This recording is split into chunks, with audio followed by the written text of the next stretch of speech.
بسم الله الرحمن الرحيم الحمد لله والصلاة والسلام على رسول الله وعلى آله وصحبه ومن والاه أيها الإخوة والأخوات السلام عليكم ورحمة الله وبركاته.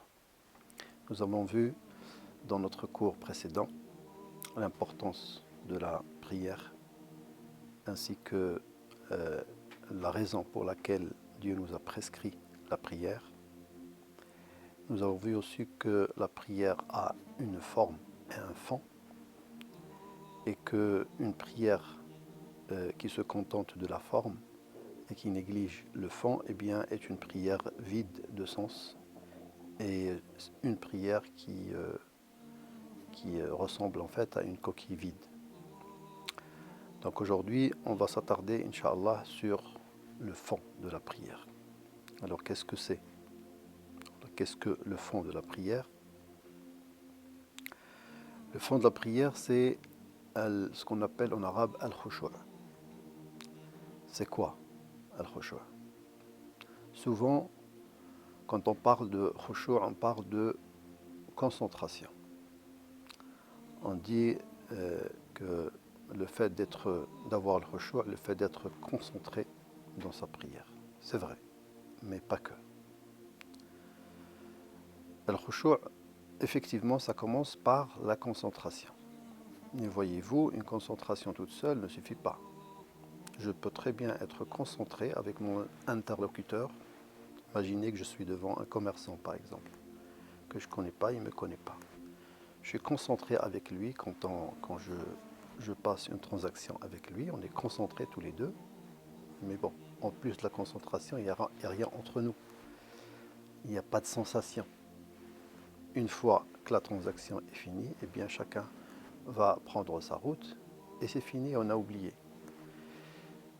La concentration, donc, c'est le départ de al-khushu', mais il ne faut pas s'arrêter sur la concentration. Donc la traduction qui adopte ce terme de concentration, en fait, ne traduit pas vraiment le sens de al-khushu'. Après, on parle d'humilité, on parle de beaucoup, mais je pense que al-khushu' c'est beaucoup de choses. C'est un cheminement qui commence d'abord par une présence du cœur, donc une concentration. Et on commence par déjà, dès qu'on rentre dans sa prière, on oublie le monde qui nous entoure. Et c'est pour ça d'ailleurs qu'on dit Allahu Akbar en faisant Ar-Rafa'. C'est pour, justement, c'est le signe ou le symbole qui détermine en fait cette situation. C'est l'oubli du monde dans lequel nous vivons, avec ses joies, ses peines, ses douleurs, avec tout ce qu'on peut vivre dans ce monde d'aujourd'hui. Eh bien, le fait de l'oublier, on est rentré dans un autre monde.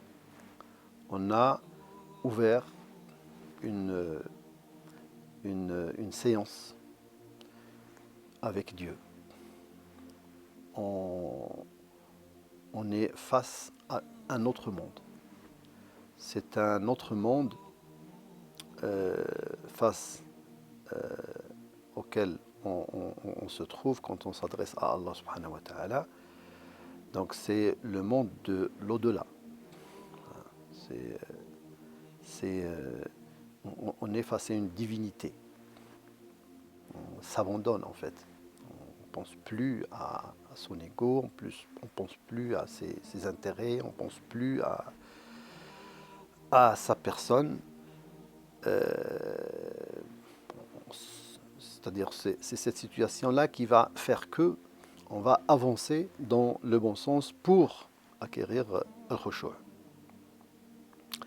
Après, il faut chercher à établir un lien intime, sans interférence avec Allah subhanahu wa ta'ala,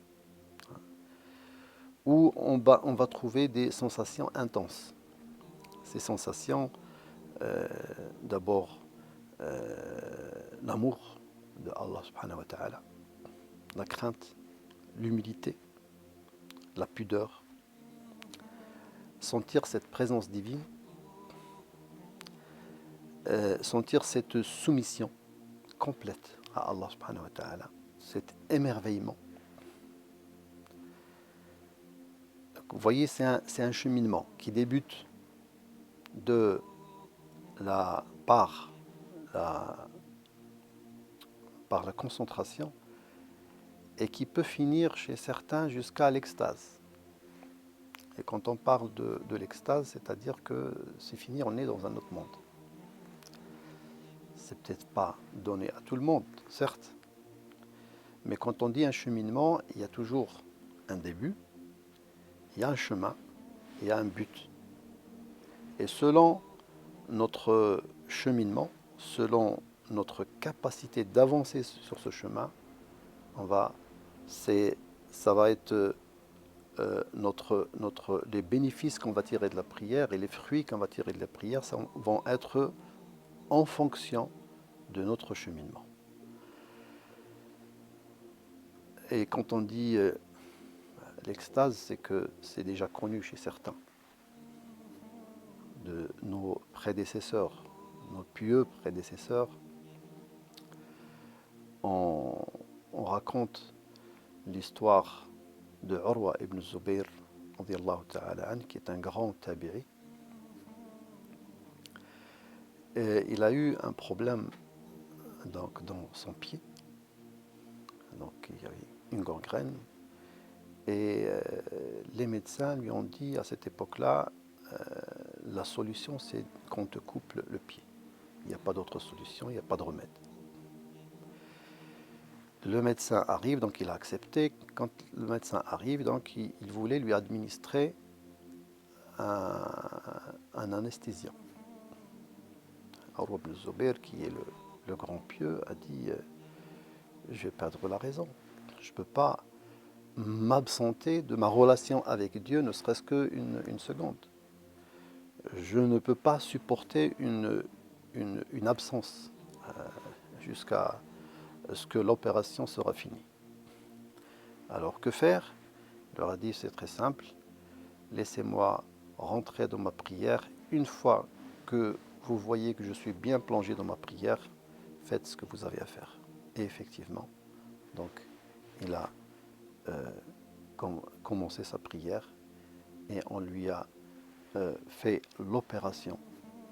On lui a coupé le pied sans rien sentir pendant sa prière, sans anesthésie. Et on dit que le jour même, il n'a pas laissé son hizb de Coran. Vous voyez, quand on parle d'extase, c'est-à-dire que voilà, c'est comme la prière devient une anesthésie. On est dans un autre monde, on ne sent plus le monde d'ici-bas, même la douleur. Donc le khushu', si on veut le définir, donc j'ai donné une définition. Il faut aussi dire une chose, c'est que l'excellence dont le prophète sallallahu alayhi wa sallam nous a mentionné dans le hadith qui parle de ce que c'est hadith Jibril, de ce que c'est l'islam, ce que c'est l'iman, ce que c'est l'ihsan.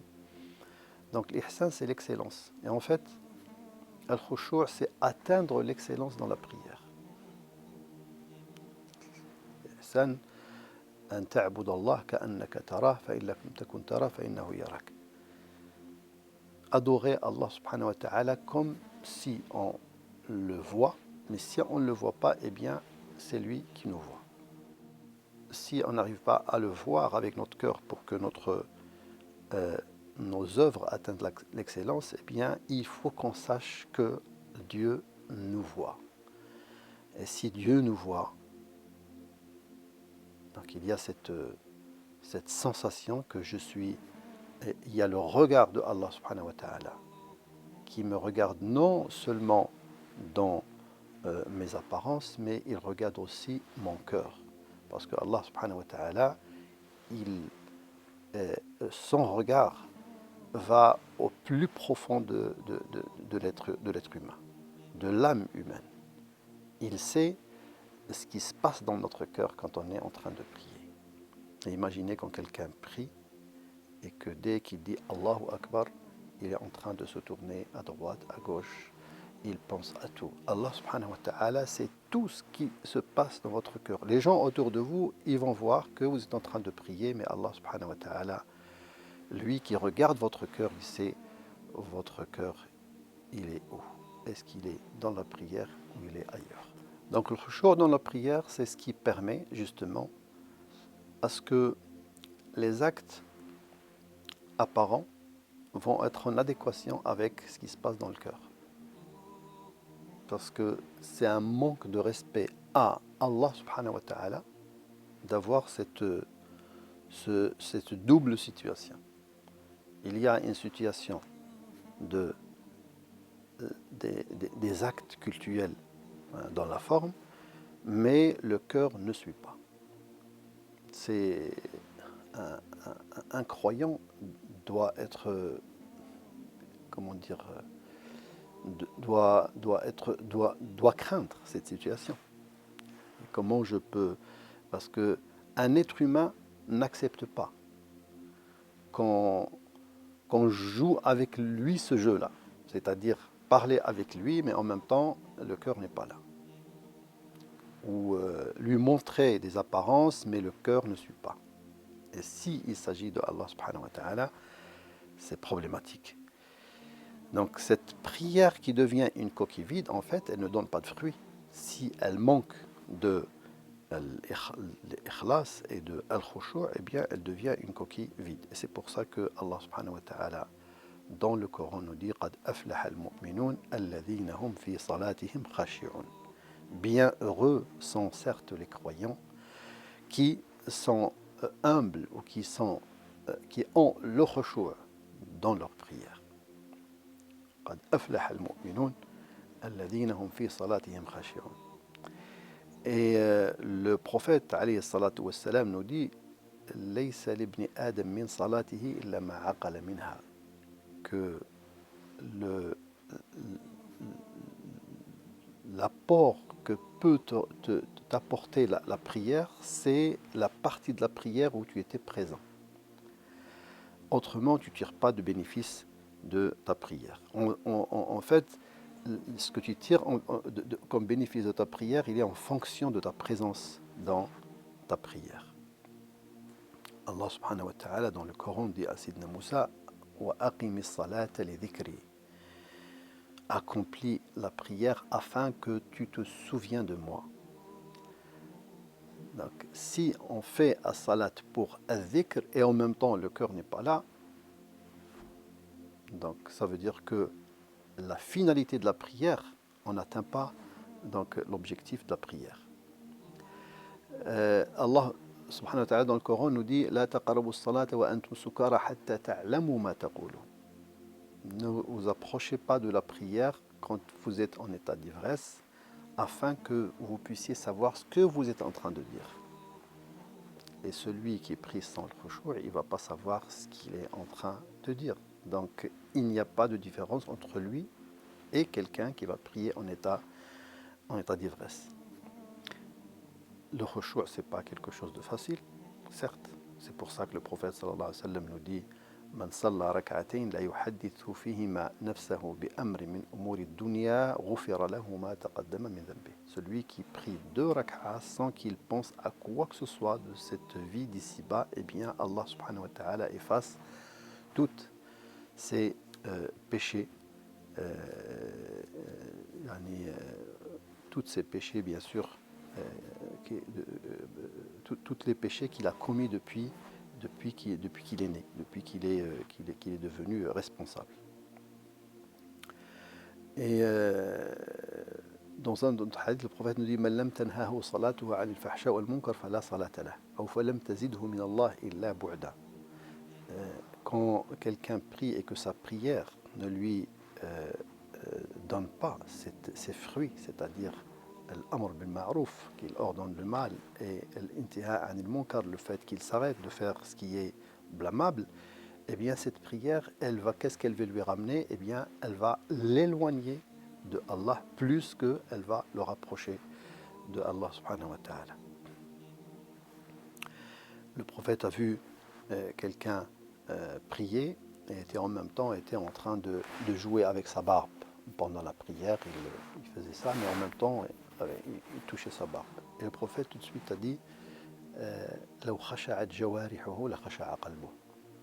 Ça veut dire que le cœur, quand il n'est pas concentré, quand il n'est pas présent, eh bien, ce qui va se passer, c'est que al-jawarih, ça veut dire les membres de l'être humain, eh bien, vont bouger dans tous les sens. Et c'est ce qu'on voit, malheureusement, souvent dans nos prières. Euh, il y avait un tabi'i qui s'appelait Muslim ibn Yasar. Lui, il était connu par son grand khushu' dans la prière aussi, comme Urwa ibn Zubayr. Et une fois, il était en train de prier dans la mosquée de Al-Basra. Il y a toute une partie de la mosquée qui s'est effondrée au point où tout le monde est venu pour voir ce qui se passe. Et lui, il était là. Il n'a pas pris connaissance en fait de cet événement jusqu'à ce qu'il a fini sa prière. Imaginez que quelqu'un est dans une mosquée, il entend un grand bruit d'une grande partie de la mosquée qui s'effondre et lui, il est là en train de prier tranquillement, sans bouger, parce qu'en fait, il était dans un autre monde et il n'a pas entendu le bruit de cet événement. Le khushu', donc, et la chose la plus importante, c'est la vie de la prière, c'est l'âme de la prière. Une prière sans khushu' est une prière morte.